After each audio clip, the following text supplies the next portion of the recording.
I just received these messages that if the deeper your faith, the quicker you are to speak good over your situation while bypassing reality. To me, that was faith. Walter Bruegman says this. He says, lamenting isn't at odds with your faith. It's actually quite possibly the highest expression of faith we've been given.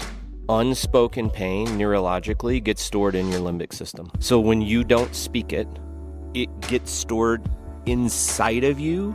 In many cases, comes out the way you fear it would come out. Good grief, it's still change. Hard lament, it's just your relationship with change. Being able to bring that to the surface vulnerably, brutally, radically is your only way through. Welcome to the Follow-Up Podcast, a podcast that believes at its core the single most important oriented belief that if Jesus was right about God and life and the human soul, then it would make sense that we rearrange our lives around what he said is true. So that's what we're exploring. All that Jesus said was true and how to rearrange our lives around it.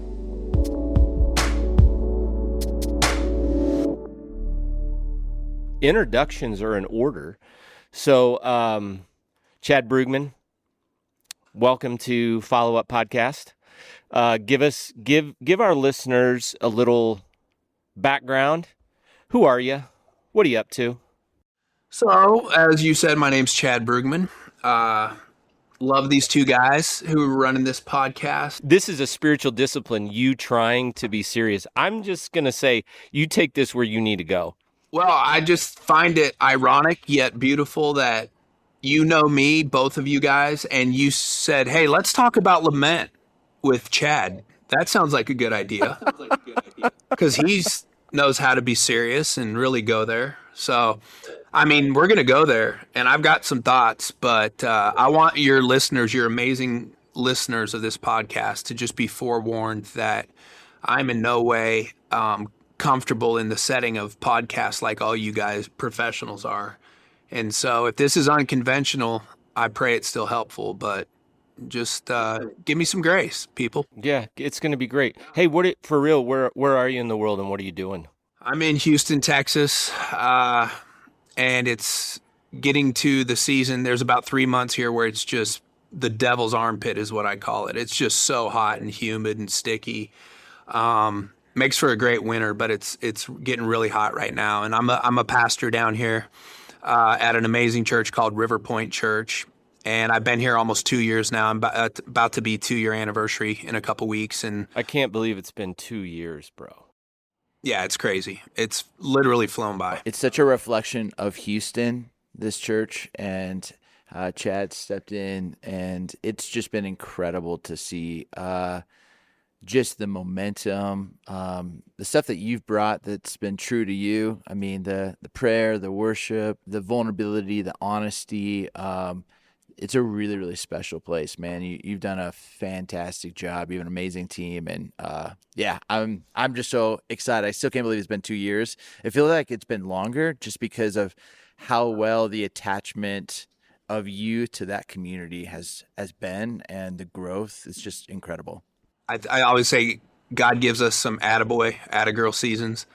Some people call it like God wink or something, but I feel like God gave me and my family like an attaboy season. We had kind of come out of a really rough, really a season, speaking of lament for several years. And we've just been in an attaboy season where everyone here has just welcomed us. They've given us trust that we haven't fully earned yet.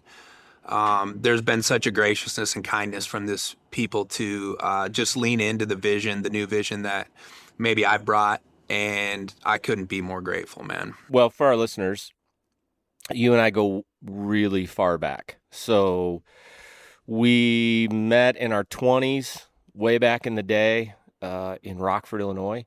And then we did ministry for like over a decade together. And so you being on this podcast with us is like, yeah, I've been really looking forward to this. Me too. I was giddy this morning because I was like, I get to see two of my favorite people, man. And we just get to talk like old times, like we would anywhere else. I love it, man.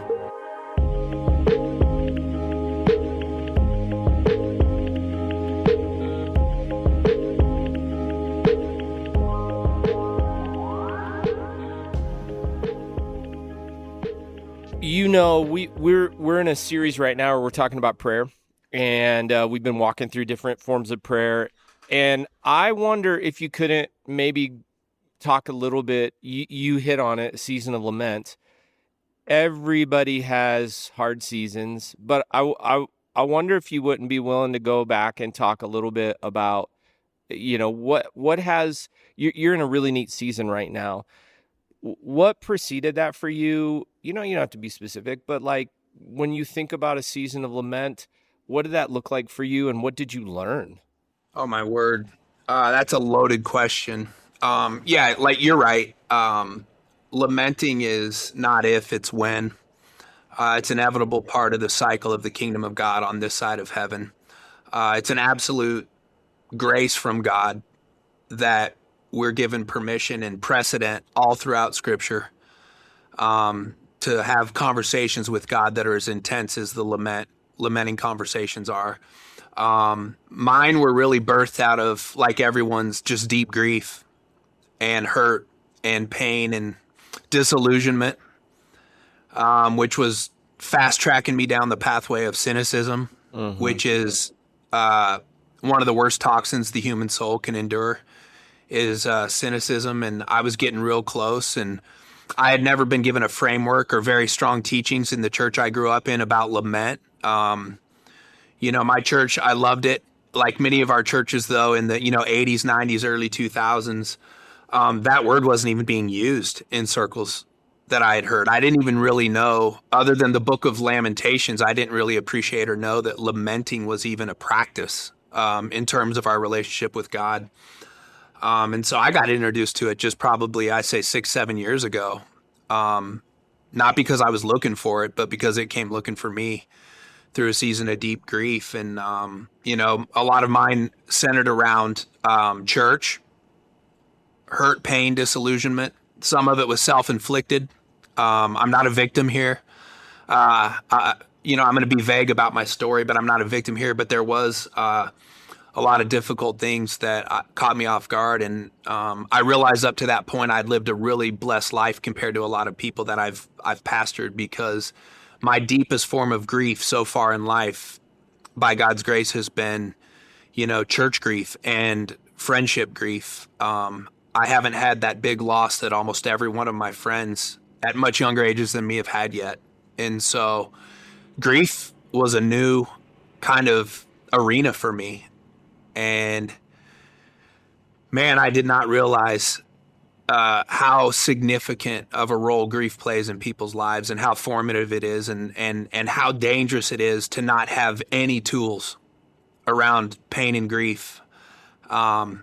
Man, it can go sideways so quick. And so I would say when I'm talking about this with you guys today, I'm still a freshman. I'm still in some 101, maybe 201 classrooms. And I'm grateful to be there, because there's only one way to get to the next level of, getting good with grief and lament. But that's where I'm at right now with it. And like everyone else, has come through deep pain. Chad, they often will say, when you write a nonfiction book, the best nonfiction books is writing to the person you once were. That when you were in that season, you wished you would have had X. And then you write that book because you recognize of an evergreen topic that some people might be there someday down the road, and they would have this manual or these steps or this tool. If you could write back, what do you know today, even if you're in freshman world, that you wish you would have known maybe more clearly 6-7 years ago? I'd love to hear that. And then two, I'd love to hear, how do you lead and shepherd and pastor differently today because of your understanding of this prayer of lament and grief? How has that strengthened you as a shepherd and pastor? That's a great question. Man, I love the way you posed it in terms of, if you now wrote a book based on what you've learned since then. I think the title at least today, if I had to title it, I'd probably title it "Say It With Your Chest." Life lessons in lament.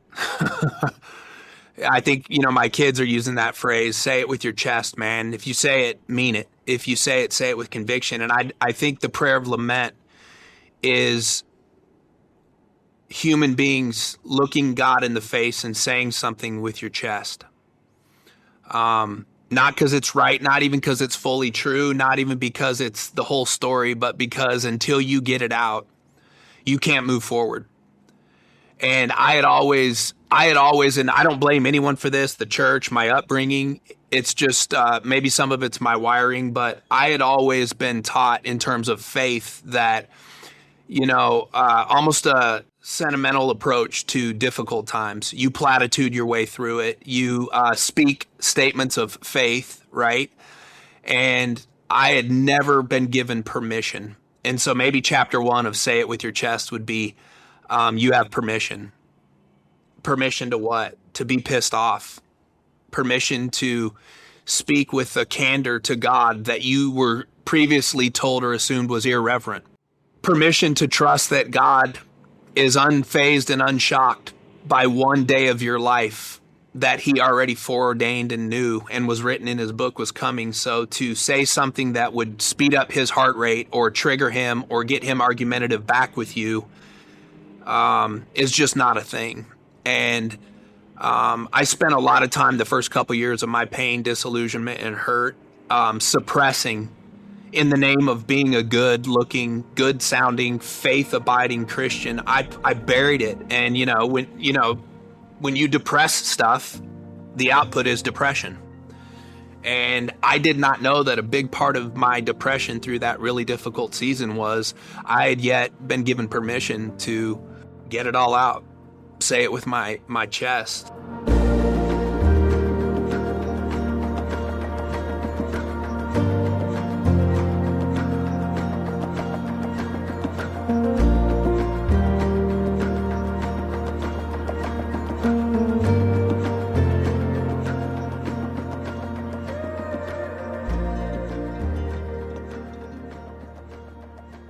So I did this morning, knowing we were going to talk about lament. I was doing scripture reading and I broke from what I was going to normally be reading, and I read 150 sentences for my morning reading.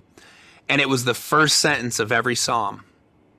And I just charted what everything that even remotely in the first sentence sounded like lament. And I love this. 6 times one of the psalms starts with the word why. 6 times. Why? Why, God? How long, O Lord, was 4 times. Listen to my cry was 6 times. Psalms 130 I wrote, I loved it. It says, out of the depths I cry to you, Lord. 2 times it started with, I pour out my complaint. But the one that really struck me was that 6 different times it starts with why. Because you guys are probably guilty of this. You have to be. You're pastors. How many times have you looked at an individual or people during your sermon and you said the classic, don't ask why, ask what, right? And there is some real beauty and power to that statement. And this isn't me saying it's not valid. It really is valid. But I think the way that's been said, and in the context we pastors typically say it, it's kind of a Jesus juke to spiritually bypass reality in the name of just getting to God is up to something good and he works out all things together for the good. And so get there as fast as you can, as if we have control over speeding up the good that's eventually going to come out of this, which is ludicrous once you've been through some things. And so I would reframe that now. You have to ask why if you genuinely ever want to get to the what. In any kind of healthy way, you cannot bypass the why.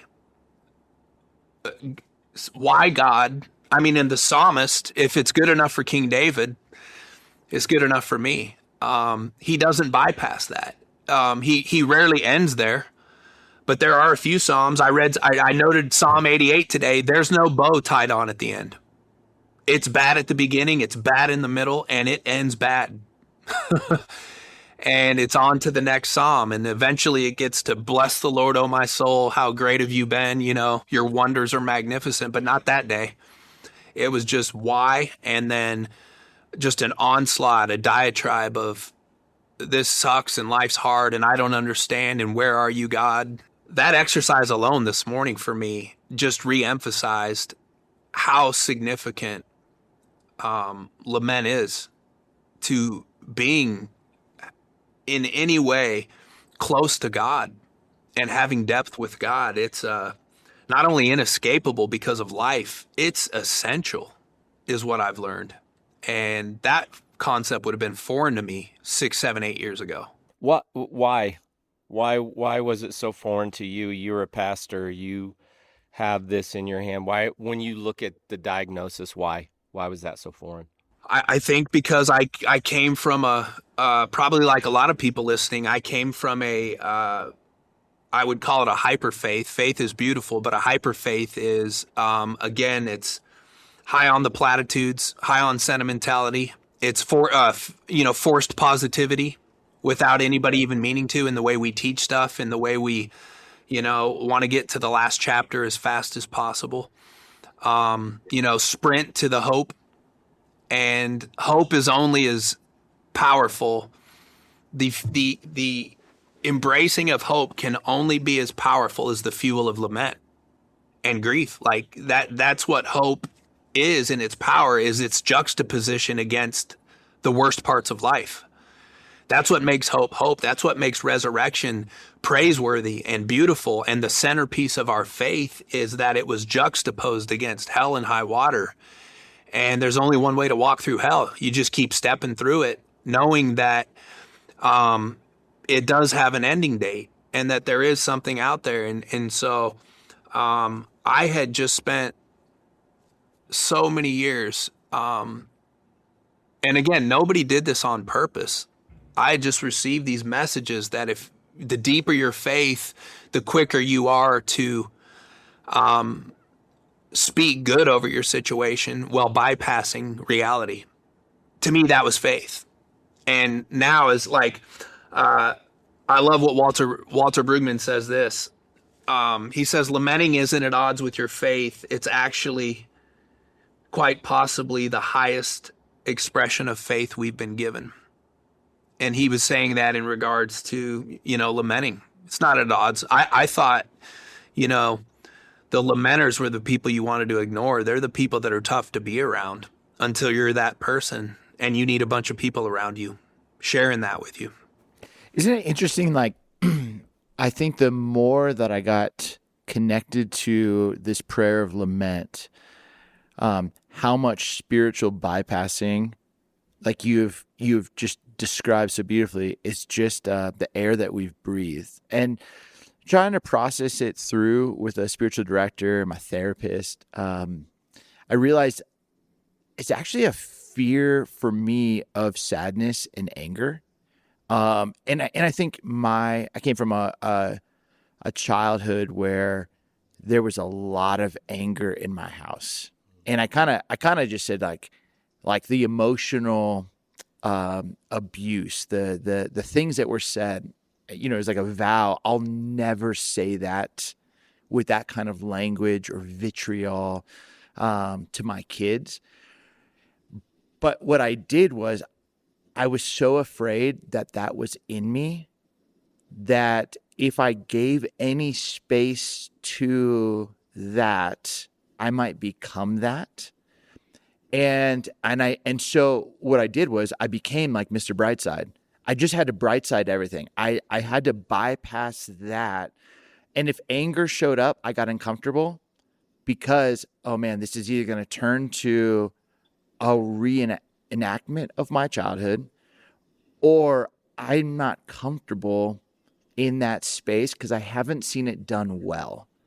And I think that piece of recognizing, gosh, like so many of us are uncomfortable with actually sitting. And I think of like Lieutenant Dan and Forrest Gump climbing to the top and just like, is that all you got, God? Like, just like, but you read those Psalms and David is so brutally honest He'll even be honest with, Lord, why are you allowing my enemies to win? Like, I wish their blood would drop from their skull. Blessed be the name of the Lord. But he has like this sense of, I know I can bring it to God and he can hold it.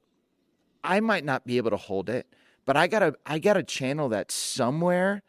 And that is the safest place for me to channel the why questions, the how questions, how long, oh Lord. And I realized, I don't have that level of trust that God can hold it, because I can't even hold it. I'm afraid of what it will do to me. So I have to bypass it because I don't think God can hold it. I don't think God can see it. How have you been able to grow that muscle of trust? What did that look like for you? Was it journaling? Was it saying it with your chest on walks? Was it how did you, as you granted yourself that level of permission, begin to make these prayers really tactile?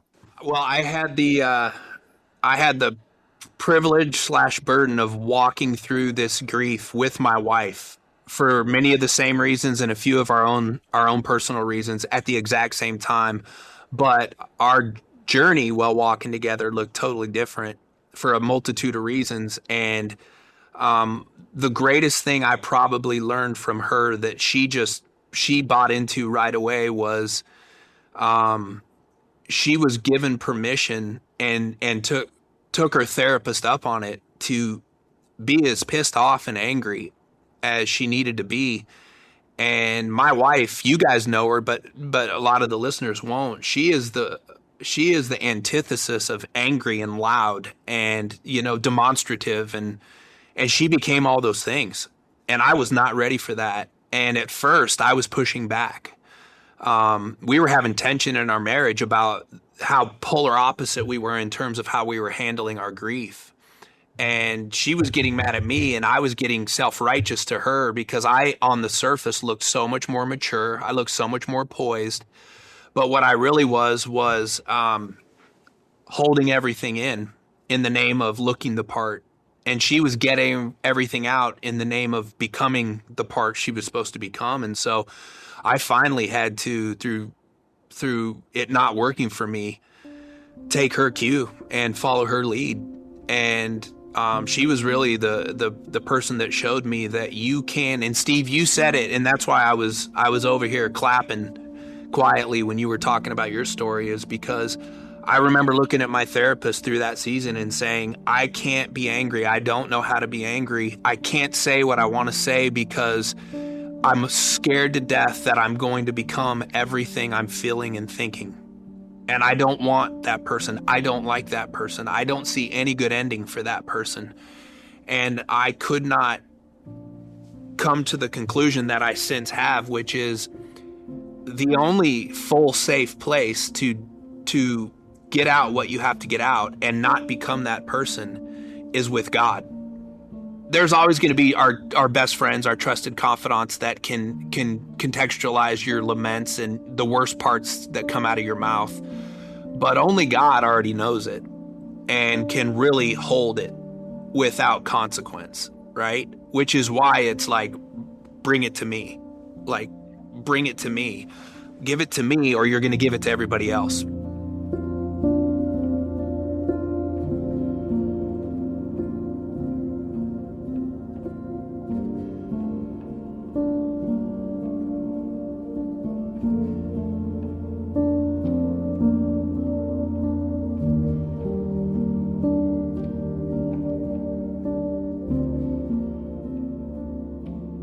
Unspoken pain neurologically gets stored in your limbic system.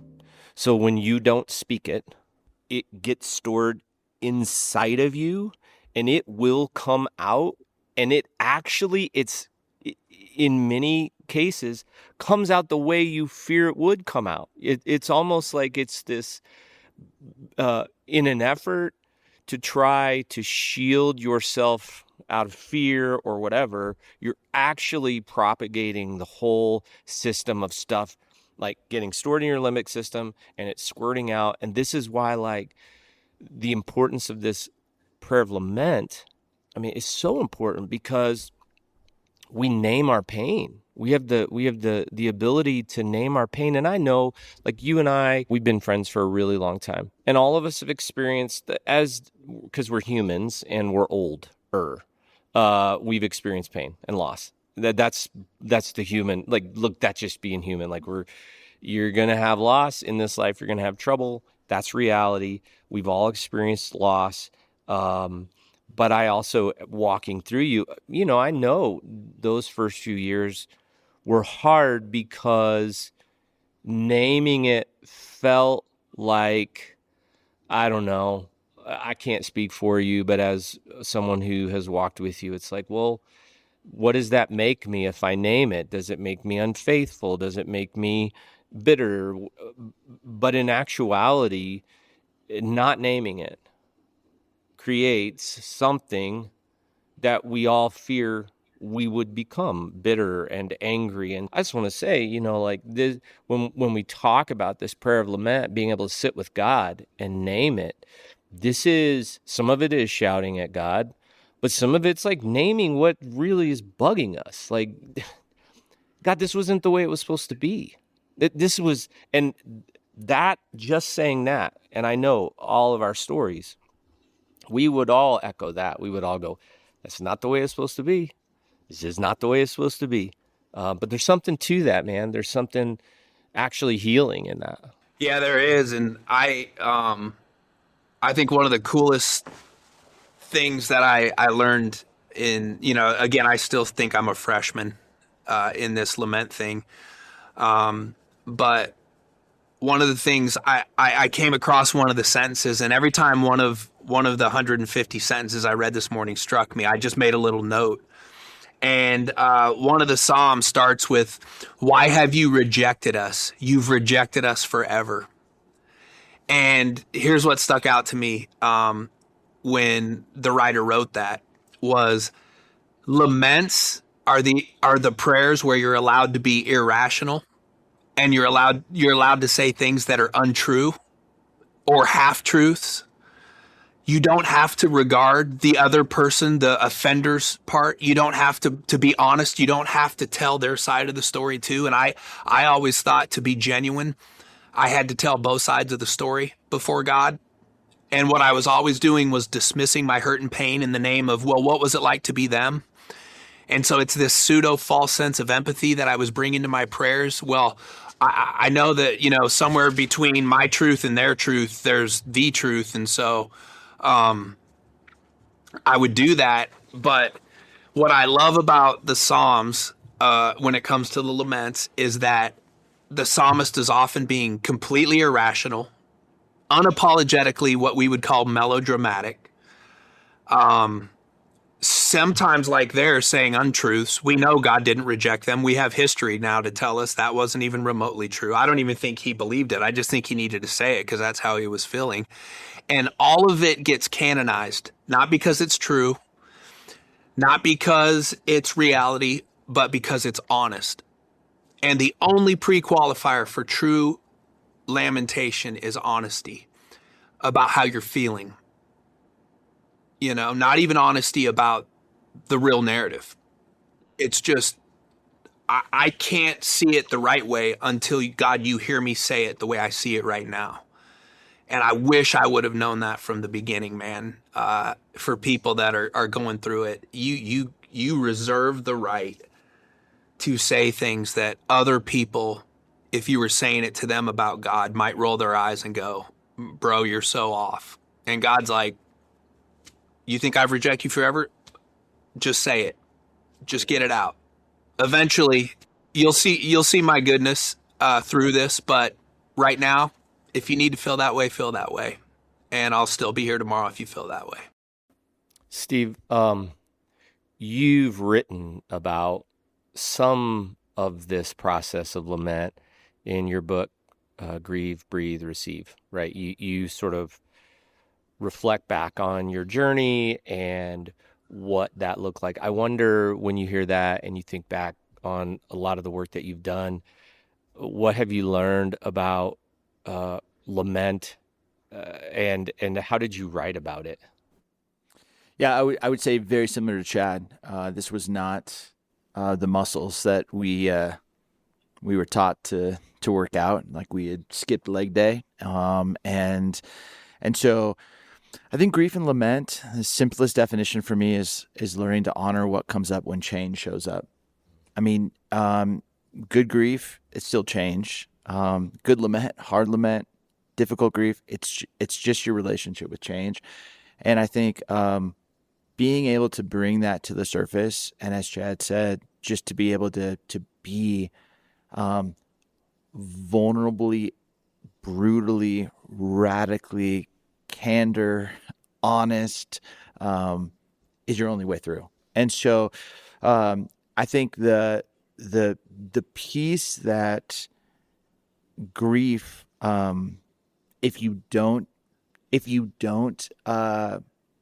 honor it, it will hold your life in check. And I think that's the piece is you will become, as even Chad started, that the cynicism, those toxins have to go somewhere. As you were describing, you will become that self-fulfilling prophecy that you don't want to be. I think what's just so tricky is most people just don't know how to do it. And really what they're fearful of, and I was fearful of, I've never done this. So is it going to leave me at a place of depression and not wanting to leave my bed for 4 weeks, and yet I still have to have a job and provide and be present? I think there's so much I can manage and I can control. I can manage how this person sees me. I can control this piece. I don't know if I can control once I give grief or lament an inch. And because I don't know, I feel like I will be in a place of it's going to bury me. I'm like literally opening myself up to it. And I think that's where like the practice for me of just this remembering and talking about this with a spiritual director was when we were kids and skateboarding, we skin our knee and we go inside crying, and our mom brings out that old nasty brown bottle of hydrogen peroxide, and they're like, this isn't going to hurt, and they pour it on you and your knee gets all white and pussy and you're like, oh my gosh, am I going to lose my leg? Like, what's happening? And they clean it out and they put a Band-Aid on it. And every day then you just take a few moments to open up that old Band-Aid, clean it out again, put a new Band-Aid on. And I started to think, what if I could just spend 10 minutes with my grief? I'm just going to start to practice with it and just clean it out, bring it before God. What were those keywords? A keyword like rejection, like you read in that verse. I didn't know how to deal with rejection. I think most men don't know how to deal with rejection. And that's it. That is a suppressed lament. But if we don't know how to actually deal with that, we're going to be afraid to put ourselves out there because we're afraid that rejection might come. But to be able to sit with that, bring that before God, trust him with it, and then say, God, that's good for today. I'll come back to it tomorrow. Do it again. Hey, that's really key, though, because I think sometimes we misunderstand the practice of lament. We misunderstand it from a couple of levels, because there's some of us, people who are listening, people, we're pastors. There's some people who see lament as complaint, and it is complaint. There is a level of complaint, but there's something in the process of lament that leads to a release and a trust that it isn't just complaint. Lament isn't just like, for sure, we taught that we've been teaching this process in the prayer. Like, look, you address it. This is real. This is what happened. And I like what you said, Chad. You don't need to speak on someone else's behalf, just yours. And it doesn't make you, I think learning that I don't have to be balanced in this. I just need to speak what was hurtful to me, and it does form a complaint. And those two first parts, those are really key, right? So we're going to address it, and it's the complaint. But I actually think there's a part 3 and a part 4. And those two parts are equally as important. And that's where we make a request, like where we go, here's how I'd like you to show up in this, like I would. I think it's not, the prayer lament isn't just complaint. It's like, God, this is how I'd like to show up. And then the last piece, and you said it, it's a release, at least for this day, a bit of trust, where we go, okay, I brought it to you and I'm going to trust you in this. And then it's enough for today. It's enough for today. And then tomorrow I wake up and it probably still hurts. And I think there's a misunderstanding that, oh, well, if I lament one time, then it's done. And I shouldn't be hurting anymore. And I'm hurting. And the reality is it's like a wound being healed. We go through this process of, hey, I'm going to address it. I'm going to complain. I'm going to ask God that you would intervene this way, but then I'm going to release it to you. And I'm going to do this every single day. I'm just going to follow through this process, this framework. But I do think the release back to God in it is really, really important. Can I tell you, the Yes. fact that you just said the word release, one of the most healing, and again, as a 90s kid, a big Pearl Jam fan, but there is this song, Eddie Vedder just goes for it. And the lyrics are, "Oh, dear dad, can you see me now? I am myself, like you somehow. I'll ride the wave where it takes me. I'll hold the pain. Release me." And then it's like, "Oh, dear dad, can you see me now? I am myself, like you somehow. I'll wake up in the dark for you to speak to me. I'll open up." And then he just screams, "Release me! Release me!" And I just remember driving down the 90 and I'm just like crying, "Release me!" Like just wanting it, because when it's inside you and you don't want it anymore. But I can't seem to get that whatever it is, whatever visual metaphor, I can't seem to, and it just keeps appearing. You get on Twitter and you see something that someone's posted and you're like, "Release me." Like I don't, but that like 4 steps that you talked about, but when you get to that piece, it's like, I just remember so vividly longing for that. Okay, neurologically, Yes. what you're doing is affect naming, and affect naming. This is what we were talking about, why it's so important to name it and not have to be balanced. Affect naming actually calms the amygdala, which is the part of your brain, the fear center of your brain, that is spiraling in these moments where you're like, what do I do with all this pain? If you think about any journey you've been on and how we think about, but affect labeling actually calms the amygdala. So like we are wired this way. Psalm 22 like is pretty dark all the way through, right? And so like being able to go through the process actually lowers the fear, which then if you think about the process to then trust God with it and ask him to release, we're actually in a better place to receive some to trust, right? So like it's neurologically how we're wired. Chad, I'm curious because on this, our brain is, to Eric's point, we're looking for some kind of meaning making in it. The typical way that most, I think, humans and Christians work is it's harder for us to name what's happening within. We're looking for the scapegoat. Yeah, right. So I will Looking look for somebody else. We're Yeah. looking at somebody else, but then all of a sudden, once we start to look at somebody else, then it's like that only can go so long. And then I think the psalmist is like, "No, it's you, God. Mhm. You're the one who's rejected. You're the one." And I think Wow. that scares people unless they have a theology that makes sense to act. And so, like, I think of our producer, Luke, who always asks like the harder, like more human questions. I think about if God is sovereign, and the question is like, well, why are you making me go through? Why do I have to go through this? And so you can see why people wouldn't Yeah. push back to God.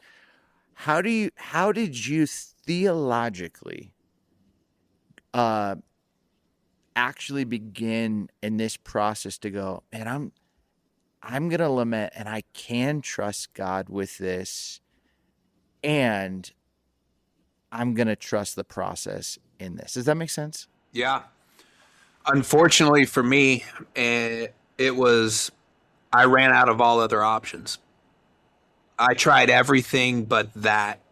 And it was all, I think, with good reverent intention, which was I just always assumed a genuine lament to me was sacrilegious and disrespectful to God. And I finally had no other option, no alternative. Nothing else was working. There was no form of therapy or other kinds of prayer or spiritual practices that were getting it in any way to the root of the pain. And in some ways it was increasing. And then, if you're not talking to God about it, you're going to talk to everyone else about it to stay sane. Yeah. And that's when you add collateral damage to the season, because you gave an intensity and you gave a truth to people that were never meant to steward it first, at least. And that's God's job, because you can come unbridled and unhindered with him. And he will always have the perfect opinion of the person you might even be bringing to him, the thing you might be lamenting, whether it's politics, whether it's a person that hurt you, whether it's a church or a religious system that hurt you. You don't have to waste time worrying about the other side of the story. Like I said earlier, you just get to bring a sledgehammer.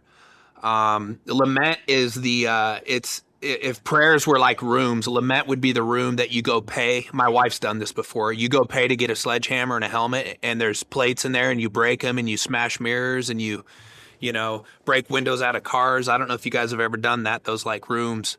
To me, that's what lament is it's a controlled environment, control being God, with God, not others, where you put on the helmet and God gives you a sledgehammer. It's his permission to do it, and you just go knocking everything with force that you feel is a threat or frustration. And there is a literal spiritual decompression of the soul. Paul calls it a peace that passes understanding. Neurologists have their terms for it, and they're not one or the other. It is the God of neurology and the God of our spirits all coming together to re-regulate spirit, body, and mind. And lament, once you know it is a God-ordained sledgehammer he has put in your hand and said, in this space, you get to go ham on your pain. You get to go ham on these walls. You get to swing as hard as you can at anything in sight, so that when you go into other spaces of life, the sledgehammer doesn't come out in all the wrong places with all the wrong people. And it is an absolute grace from God to have permission to come before him and say something as crazy as, why have you rejected us? Why have you rejected us forever? And God's like, keep swinging.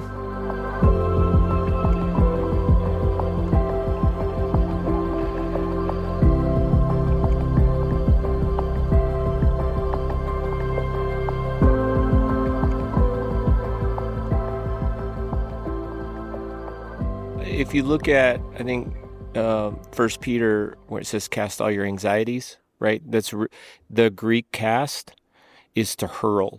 So it's forceful language. It's what you're describing. It's like, no. Like, bring it. What's interesting too is in context, that passage is in the in-between. Like, Right. here's a whole bunch of people who are scattered and dispersed. And the few verses before that is, God opposes the proud, but shows grace to the humble, or shows favor to the humble, and that he will lift you up in due time. And then it's like, cast all your cares. And then after that, it's like, hey, also beware that the devil is roaming around like a roaring lion looking for someone to devour. So it's like, if you don't do this waiting well, the enemy, to your point, Chad, is like, I got you. And if we don't hurl that to the right person, Right. then you know what? It's almost like a sense of being proud. Yeah. I can't bring this to God. I can hold it my own. You know, I'm going to reject you actually handing me that sledgehammer to actually hurl it towards you. I can do it on my own. And in that, it's like we just stepped right into the bear trap, you know, and not even knowing it. And so I think it's such a great verse that you called out. Chad, when did you feel that moment? Because I think that you just vividly said that, and Eric pushing that verse, that you said he handed you a sledgehammer and he gave you permission. Like, you tried everything else. Was there like a moment that you remembered, like, Chad, it's okay, and give you permission to just crush and hit? This room's okay. I can take it. I'm sure there were a lot of little moments, but the catalytic moment where I went from what felt like 0 to 100, like full suppression to full sledgehammer mode in a day, was on the back end of a fight with my wife. And it was a fight about therapy and the different approaches. We had heard the same therapist that we saw separately. We had heard his same words, totally different. And my wife called me on it in the sense of like, you're full of crap. Pardon my French, but she's like, you're full of crap. You don't mean to, because she says, I know your heart, but you're coming across really self-righteous in this whole, you're almost defending people that have been sources of pain more than you're defending your own pain. And I can't stand it anymore. And it's all in the name of looking the part more than becoming the part. And she said it in a much more heated and probably eloquent way. But what she was saying was, you're full of crap, man. And you think you're better than other people in pain because you're wrapping it around in platitudes and forced positivity. And you need to be pissed off.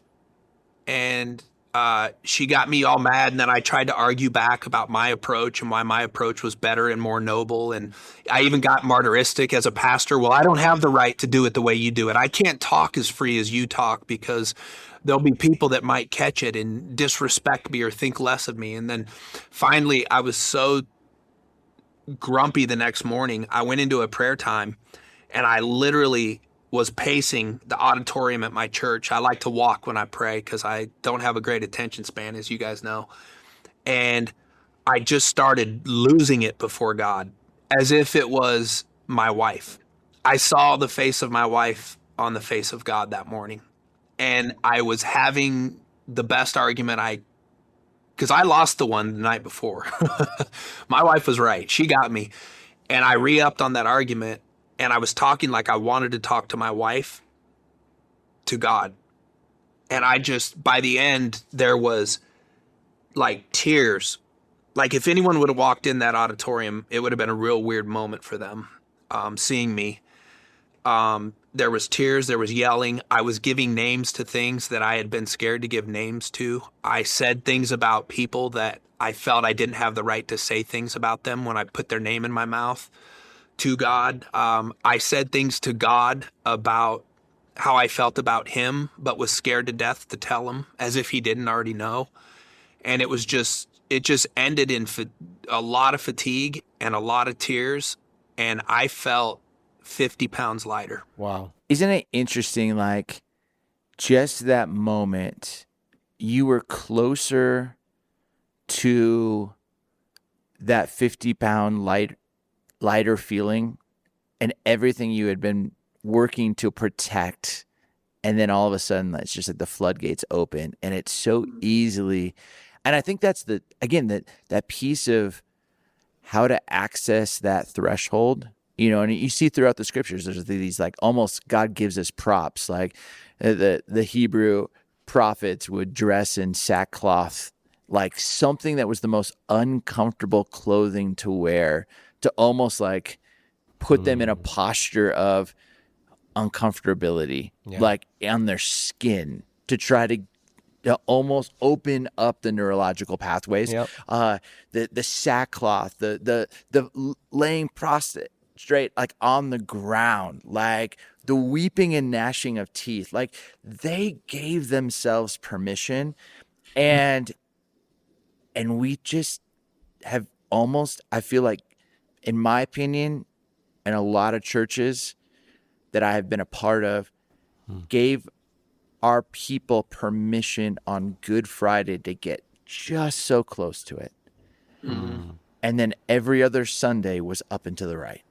Yeah, that's so true. And we had trained our people, maybe one day a year, maybe, just maybe, but not too much, but just like maybe. And even like at the funeral, we're going to celebrate the life. Like everything we got to like put like a bow on.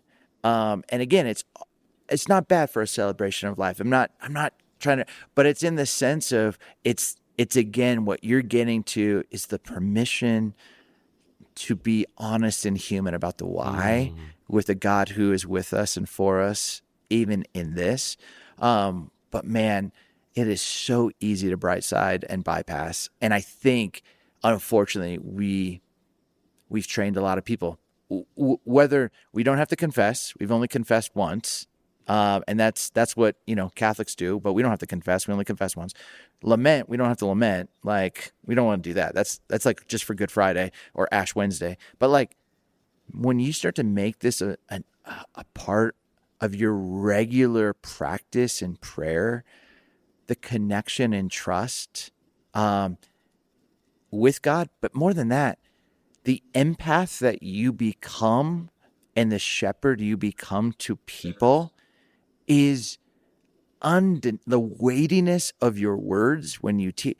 It's like you've been there. You're not just talking about something you read, some transfer of information. Like you are speaking from a profoundly transformed place. One of the best parts, what I love coming to RPC, Chad, is when I get to see your wife and your kids. The same thing's true of Eric, your family, Chrissy, your kids. Like how you two have gone through this, and you see how your kids have been able to stretch their wings, and it hasn't shaken them. It's actually, they're asking big questions. They're trusting God in different ways than we probably did at 16, 17, 18, 19, 20.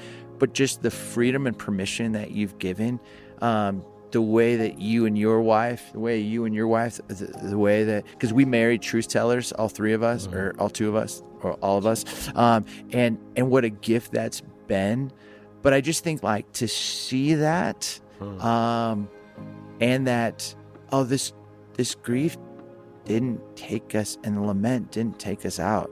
We're actually built of stronger stuff, and our family is built of stronger stuff. And what that's going to mean for generations to come, I think it's just a testament to the work, Chad, that you've done, Eric, that you've done, that my family and I are trying to do. But I just, a lot of respect to you and how you've navigated this. Tons of respect, bro.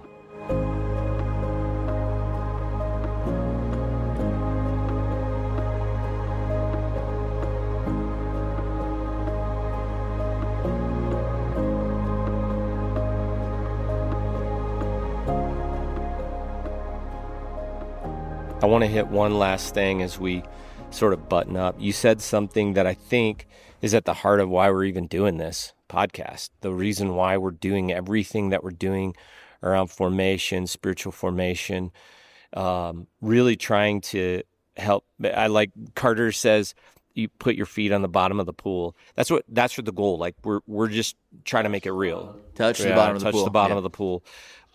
You said this though, and I want to highlight it as we wrap up. Is you said, I wanted to go from looking the part to becoming the part, and that core desire is huge, and it's so important. Dallas said it this way, and we talk about this often, that the aim of spiritual formation is not behavior modification. That is not the aim. It isn't to look the part. That's not the point. It's the transformation of all those aspects of us where behavior comes from. The heart.